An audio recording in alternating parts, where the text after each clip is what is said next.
everyone, this is Sangeetha back again, and today I'm going to be making a flax seed powder, and this can be eaten with idlis or dosai or any of that, or you could just mix it with rice and a little bit of sesame oil or ghee, and you could eat it. So first, I have flax seeds here. I have the golden roasted flax seeds, and these have to be refrigerated after opening. So I'm going to be adding about a cup of the flax seeds, and this has to be dry roasted. There's enough fat in the flax seeds that you need not roast it in any fat. So roast it for about a couple of minutes till the flax seeds start popping.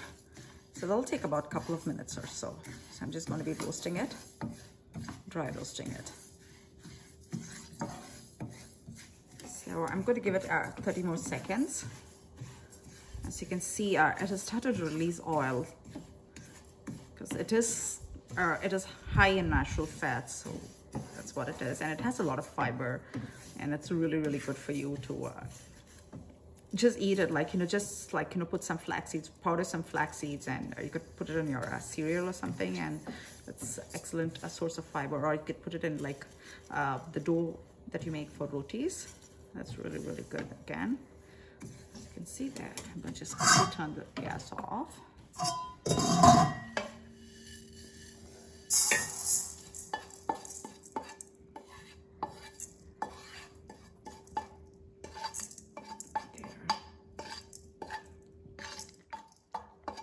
Next, what I'm going to be doing is, I'm just going to be using 1 teaspoon of sesame oil here.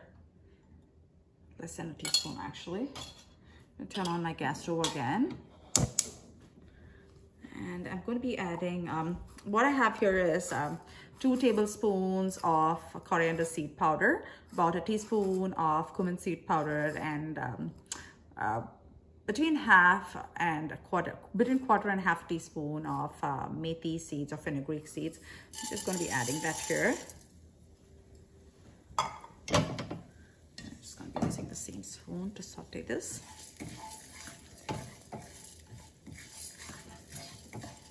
Just saute it till it's aromatic. There, and the rest of the ingredients are, I have about 8 cloves of garlic, and I have a small lemon size ball of tamarind, and I have about half a cup or so of curry leaves. This is almost done here. This is nicely toasted now. Just 30 more seconds will be toasted.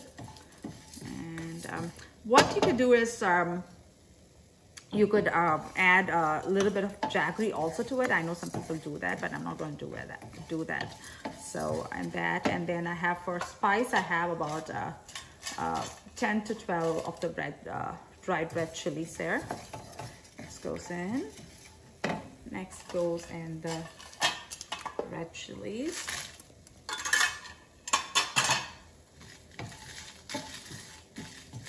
Quick saute there.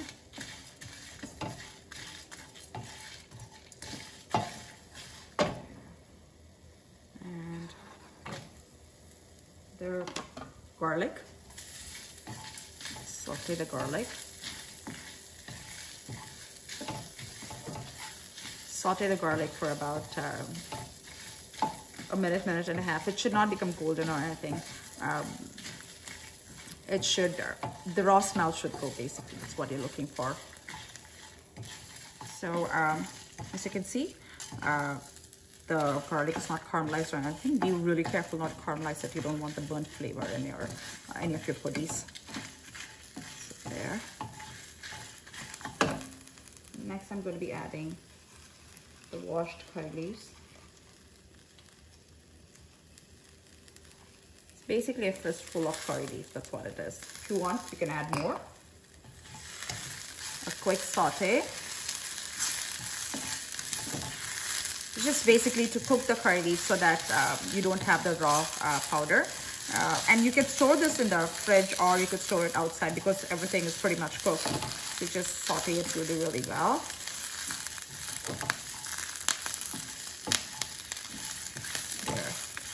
Next, I'm going to be adding the tamarind.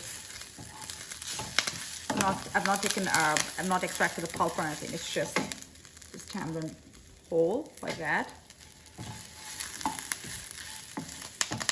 Really quick saute. Oops.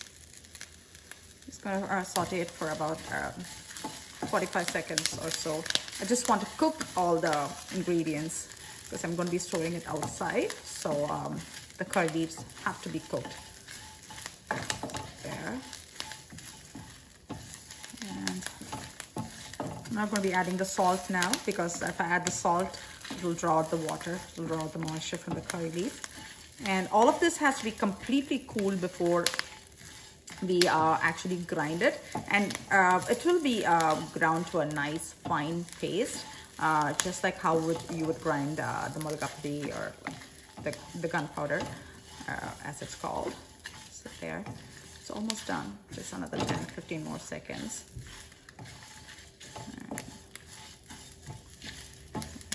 Yeah. I'm gonna switch off the stove now. If you want, if you like really spicy stuff, maybe you could add a few more red chilies.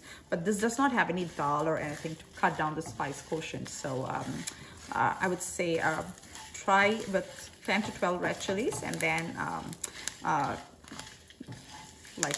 go further. This is this. And this has to come down to room temperature. Let it cool down and grind it into a fine paste.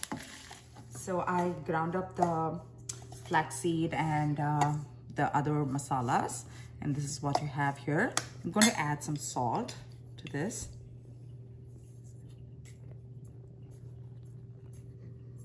Salt is always to taste. Then mix it in, and this can be stored in an airtight container.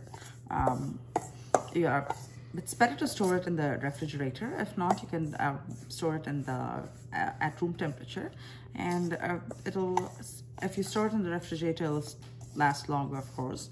But at room temperature, I suggest storing it for not more than a month to 45 days. And this can be had with rice or with a little bit of ghee or sesame oil, or it can be had with idli and dosa, and just like the idli puri.